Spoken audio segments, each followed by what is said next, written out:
మీరు సైకలాజికల్లీ వీకా లేదా సైకలాజికల్లీ స్ట్రాంగా అని తెలుసుకోవడానికి కొన్ని సైన్స్ ఉన్నాయి.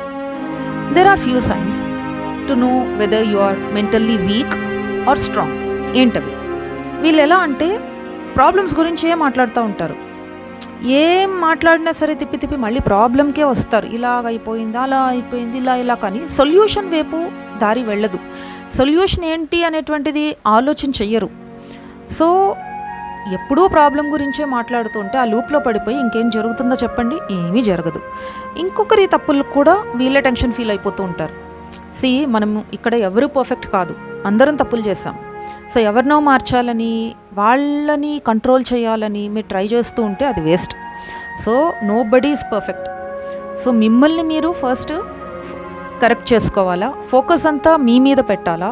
సో ఇంకొకరి కోసం కాదు బ్రతికేది, మీకోసం బ్రతుకుతూ మీ ఫోకస్ ఏంటి, మీ స్ట్రెంగ్త్ ఏంటి, వీక్నెస్ ఏంటి.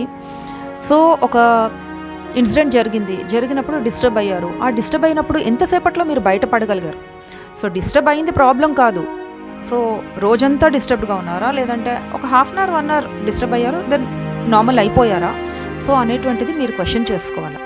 సో ఒక డిస్టర్బెన్స్ వచ్చినప్పుడు అది మీలో ఎంతసేపు ఉంటుంది? హాఫ్ అన్ అవరా, 1 డేనా, లేదంటే 2 hours? ఎంత టైం ఉంటుంది? సో కామెంట్ సెక్షన్లో కామెంట్ చేయండి.